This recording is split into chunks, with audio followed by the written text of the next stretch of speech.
Halo guys, ketemu lagi di TGIF episode ketiga. Thanks GDPN, it's Friday. Yeay. Semangat ya. Nah jadi yang baru gabung nih ngelihat episode ketiga, jadi GDPN itu merupakan digital agency yang berfokus ke programmatic untuk audiens dan juga data. Nah kalau di episode sebelumnya kita udah ngebahas rame-rame kemarin sama tim kita juga tentang programmatic. Nah kalau sekarang kita mau mengupas lebih dalam nih, lebih deep lagi ke dalam programmatic itu ada apa aja. Nah salah satunya kita akan bahas terkait tentang audiens, betul? Betul. Nah terkait audiens ini kita akan hadirkan pakarnya yaitu Mas Kris, ya kan? Jadi dia yang akan menjelaskan juga, nanti kita sambil sharing lah ya, audiens itu apa, ada berapa macam audiens, ya semacamnya lah pokoknya gitu kan yang akan kita bahas di sini. Oke, Mas Kris, apa kabar? Baik. Sehat? Alhamdulillah sehat. Bagus, kelihatan lebih cerah ya karena rambutnya hilang. Masa sih? Kalau yang merhatiin hilang gak sih rambutnya? Mendingan yang kemarin apa yang sekarang? Rontok kayaknya nih. Capek, stres apa gimana? Tapi baguslah jadi lebih kelihatan enteng ya. Oke Mas Kris. Bentar apa deh. ya? Ini kita nggak ada minum atau apa nih? Oh, tenang saja. Masalah minum mah gampang. Ya kan? Semua pasti bisa hadir di sini. Tring. Nah, ada kan? Wow. Ajaib nggak GDPN? Wajib. Minum dulu ya. Oh iya silakan haus banget kayaknya kan. Tuh ajaib kita mah apapun yang diminta ada sama tamu ya kan. Boleh loh. Ini kalau ada iklan atau apa masuk gitu ya. Anyway. Yeah. Oke, kita lanjut sama pembahasan tentang audiens nih Mas. Nah, yang menarik dari programmatic itu kan katanya bisa menargetkan based on audience. Yeah. Ya kan? Audiens itu beragam sebenarnya. Yeah. Tapi didapetin dari mana sih audiens ini? Karena yang setaunya aku itu adalah audiens itu terbagi ke dalam first audience data, second sama third party data audience kan. Jadi sebenarnya itu ada berapa part audience dan didapetinnya itu dari mana aja sih Mas kalau boleh tahu? Oke, pertanyaan menarik ya. Jadi emang audience data based on source-nya. Ya, yang pertama itu first party data, itu adalah audience data yang diperoleh dari on asset dari si brandnya sendiri. Jadi misalkan audiens yang berasal dari pengunjung websitenya suatu brand, atau audiens yang berupa orang-orang yang pernah membeli dari online shopnya si brand, itu adalah first party data bagi brand. Nah, yang kedua adalah second party data. Ini biasanya adalah audiens yang dimiliki bersama oleh si brand ataupun mungkin si pelaksana campaign dari si brand. Jadi misalkan nih orang-orang yang pernah terekspos oleh ads-nya si brand. Nah, bagi si brand itu adalah second party datanya dia. Ini kita ngeliat dari sisi si brand. Nah, jadi kalau first party data itu adalah audiens yang berasal dari own assetnya si brand. Own assetnya si brand. Misalkan pengunjung websitenya. Nah, second party data itu adalah yang di-share dengan pihak lain. Misalkan audiens yang dimiliki oleh agensi yang melaksanakan advertisingnya. Jadi orang yang pernah terekspos. Nah, third party data itu adalah audiens yang berasal dari pihak yang sama sekali tidak relate dengan si brandnya itu sendiri. Misalkan ada third party audience provider, misalkan dari orang-orang yang pernah orang-orang yang memiliki kartu kredit, kan tidak ada relationnya sama si brandnya sendiri. Betul. Ya. Oh berarti third party itu kita pakai apa namanya vendor lagi, provider, gitu ya? Provider ya, sebutannya seperti itu. Oh oke. Nah kemudian bicara terkait first party, second party, third party, apakah penggunaannya itu bisa digunakan bersamaan untuk satu campaign, satu brand campaign, atau cukup misalnya menggunakan first party data aja gitu, karena memang lebih bagus menggunakan first party gitu ya, atau semuanya bagus gitu? Sebenarnya semua itu tergantung dari strategi campaign itu sendiri. Jadi misalkan ada brand yang dia emang mau memfokuskan ke hygiene audience. Nah, misalkan orang-orang yang memang sudah pernah mengunjungi websitenya dia, atau orang-orang yang memang sudah pernah membeli produknya dia. Nah, tapi kalau memang satu yang perlu digarisbawahi, dengan hanya fokus ke hygiene, tentunya nantinya scale-nya itu akan limited. Gimana tuh Mas scale-nya limited? Karena terbatas oleh audiens yang hanya dia miliki. Padahal masih ada potensi yang lebih besar dari audiens di luar audiens yang dimiliki oleh si brand itu sendiri. Oke. Jadi intinya ya sebaiknya kita menggunakan sebanyak mungkin audiens yang ada ya. Ya, sebaiknya kita menggunakan banyak audiens Iya. yang masih relate dengan brand itu sendiri. Oke, tidak terbatas di first atau second atau Ya, third ya ya. sebenarnya. Oke. Nah, kemudian kan untuk menjalankan programmatic ini sendiri, setelah tadi audiensnya dari first atau second atau third, pasti kan ada KPI atau matrix tertentu ya Mas ya untuk menjalankan programmatic. Itu biasanya kan terbagi dalam upper funnel, middle, dan lower funnel. Nah, untuk upper funnel sendiri, banyak audiens yang belum paham juga nih ya. KPI-nya itu apa sih yang di upper funnel ini untuk di sisi awareness ya, kalau untuk upper funnel itu awareness. Nah, matriksnya itu apa ya Mas ya kalau boleh tahu ya? Biasanya awareness itu lebih ke impression, juga Oke. ke reach, ataupun viewability. Oke. Ya, Impression, reach, dan viewability. Impression ini berarti seberapa kali orang terpapar oleh ads itu? itu frekuensi. Oh, oke. Impression apa Mas? Impression itu terhitung saat ads itu muncul sekali. Oke, Nah, ads-nya muncul nih sekali.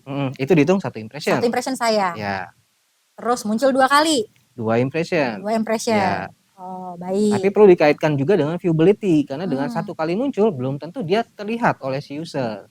Karena bisa jadi ads-nya itu ada di bagian bawah dari suatu artikel atau ads-nya ada di bagian atas artikel tapi user sudah keburu untuk scroll down.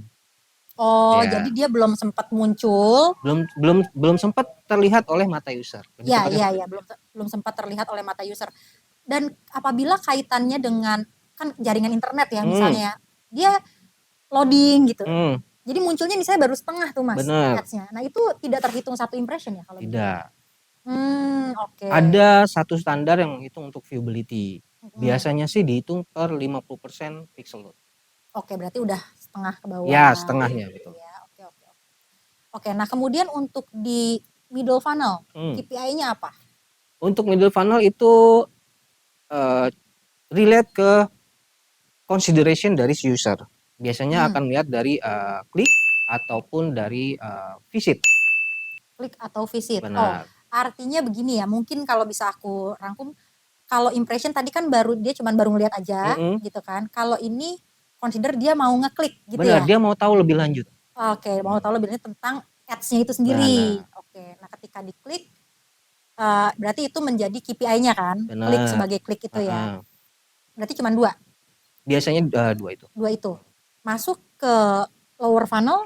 Nah, KPI-nya bakal lebih deep lagi dong berarti. Benar. Apa tuh Mas yang bisa Untuk di lower funnel itu conversion. Baik itu di landing page-nya dan itu udah pasti ada banyak touch point terkait conversion ya. Nah, ataupun baik di web ataupun di app. Oke.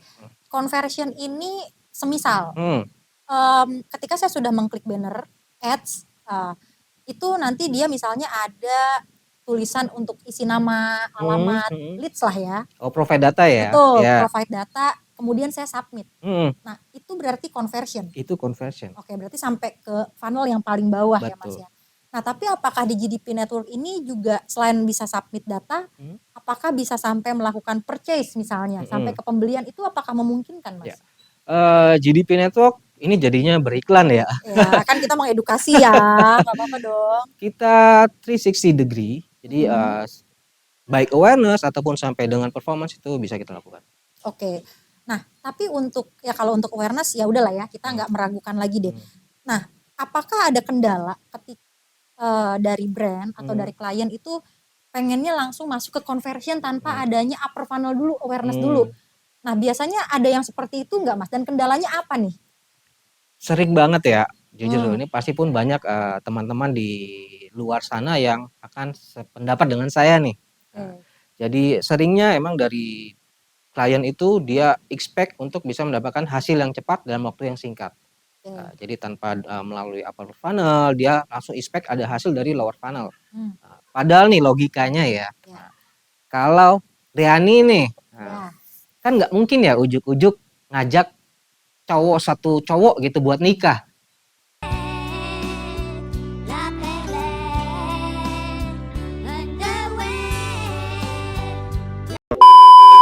saya nggak mungkin ngajak nikah dong.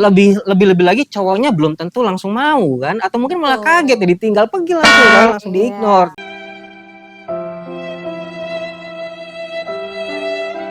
Pasti kan ada tahap pendekatan dulu.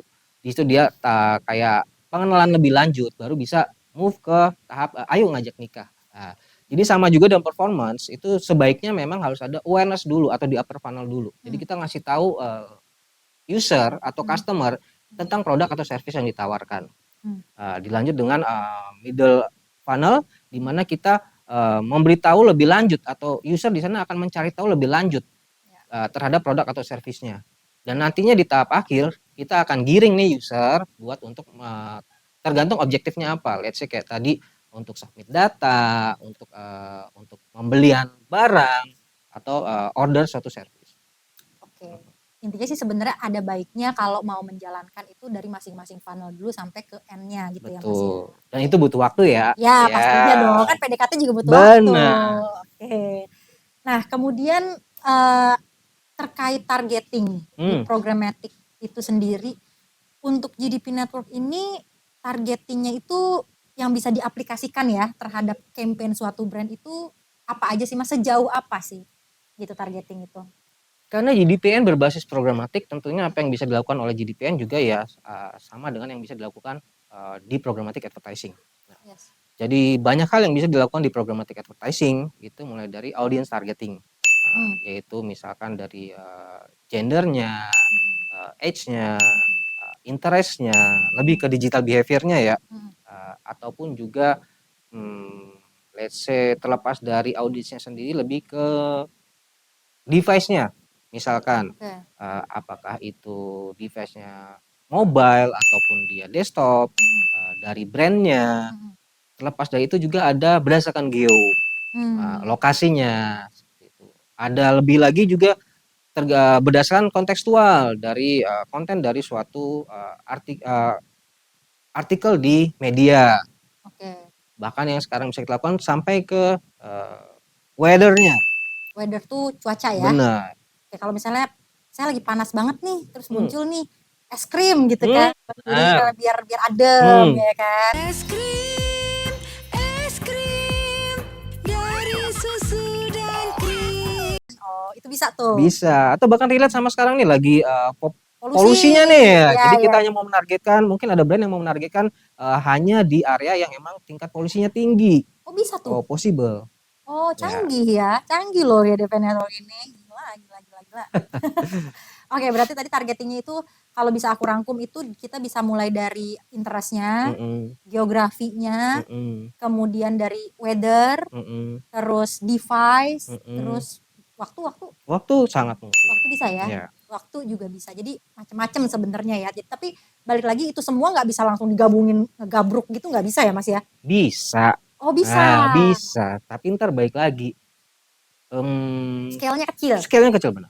Oh jadi baiknya mendingan kalau mau targeting tuh gimana, harus longgar? Balancing. Oh. Nah, kuncinya adalah balancing. Seberapa banyak reach yang mau kita user yang mau kita gapai, dan juga seberapa banyak yang mau kita deliver. Oh oke. Nah jadi kalau mau ditarik kesimpulan nih dari pembahasan hari ini di episode ketiga itu artinya untuk audiens sendiri itu sebenarnya kita tidak terbatas untuk menggunakan first party data audiens doang ya Mas Kris ya. Kita bisa menggunakan multiple lah ibaratnya dari first party, second party sampai ke third party audience. Kemudian untuk matrix KPI itu sendiri tergantung ini mau di sisi apa campaign-nya, apakah awareness, apakah tahap consideration ataukah conversion, begitu ya Mas ya. Dan kemudian lagi targetingnya itu tadi kita bisa banyak sebenarnya kan yang udah disebutin sebelumnya. Nah cuman tinggal kita aja nih disesuaikan sama brand maunya targetingnya yang lebih cocok itu kemana nih, apakah demografinya misalnya di usia 18-25, terus geografinya hanya Jabodetabek kayak gitu ya Mas contohnya ya. Terus misalnya SIS-nya yang dari A, B atau BC kayak gitu ya. Betul. Jadi kita memang bisa menyesuaikan lah terkait campaign ini ya dengan kebutuhannya brand gitu. Oke, mungkin di next episode kita akan lebih membahas masih tentang programmatic juga tapi lebih dari sisi kreatifnya mungkin ya Mas ya. Jadi apa-apa saja sih kreatif yang bisa di tap in di Programmatic ini nih? Seperti apa model-modelnya gitu loh. Oke. Iya kan? Jadi apakah bentuknya nanti kan aku suka lihat tuh yang ada pop up apa itu apa gimana gitu kan. Pop up jedor. Nah, gitu kan, ya kan? Banyak nih soalnya kan kreatif-kreatifnya mungkin nanti minggu depan kita akan membahas terkait itu gitu. Untuk yang sekarang terima kasih Mas Kris atas waktunya dan penjelasannya. Semoga membantu mencerahkan ya kan? Pemikiran-pemikiran atau pengertian untuk para kakak-kakak di rumah ya kan terkait Programmatic gitu. Oke, sampai bertemu lagi di TGIF berikutnya. Selamat sore. Sore. Dah.